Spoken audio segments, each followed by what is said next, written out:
Jecha giddu galeessa jedhu akkamitti qubeeffama? Mee qubee isaa tokko tokkoon natti himi Marzoo. Jecha giddu galeessa jedhu akkatti qubeeffamu gaa, daa, daa, laa, saa, aa. Akkamitti barataa kutaa 12 taate jechuun akkatti qubeeffamtu wallaaltaati maali? Baranne jechuudha moo kutaa 12 akkamitti geesseeti? Maal jechuu keeti akkamitti wallaalta? Barsiisaati jechoota hunda qubeessuu ni dandeessaa?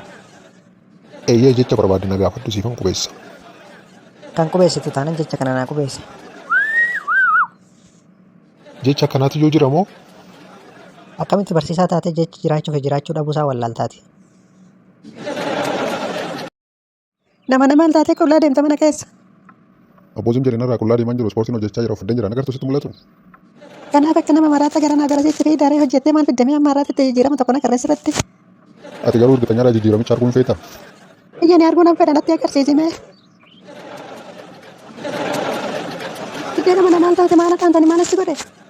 Jijjiiramni ispoortii hojjechuu isa kana argita kanaaf natti agarsiisin jenne.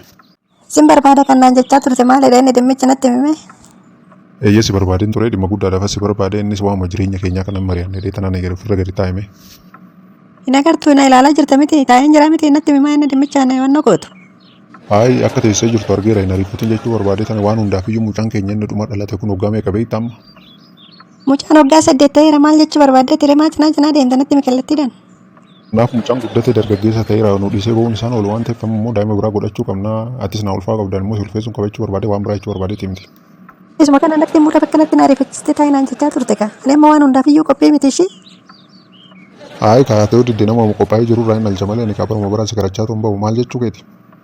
Indee akkasummaan ta'u malee ani dhiistee siree godhuuf waan hundaaf iyyuu guyyaa ta'eyyatti haa ta'u. Duraan maa of jajjesi malee waan namni hin jirre sitti fakkaate waan hundaaf iyyuu itti qophaa'ee irra galgalatti. Tole bakka haa ta'u waan nuti jettu hundi isaati iyyuu naaf ta'a rakkoon qabu gooftaa kiyya. Marzoo akkam bultee barnoonni maal fakkaata akkam yuunivarsiitiin keessan? Anillee nagaadha barnoonnis baay'ee bareeda yuunivarsiitiin keenya waan hunda nu barsiise bara. Kanaaf iyyuu ka waan hunda beekte jechuudha ka eega yuunivarsiitiin keessa waan hunda si barsiise.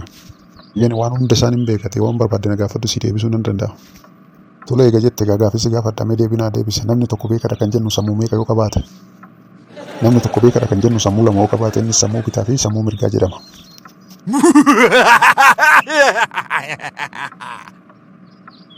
Maaliree maallatti kohorta deebii kiyya sirrii miti moo wallaaltu ofii keeti. Ani kanan jedhu yuunivarsiitiin keessan digirii wallaalummaa kennaa jira moo sitti wallaalaa ta'e sila. Duris namni beekumsa hin qabne namatti kolfuu waan hin oolle natu sojjinaa ta'e deemu boosi.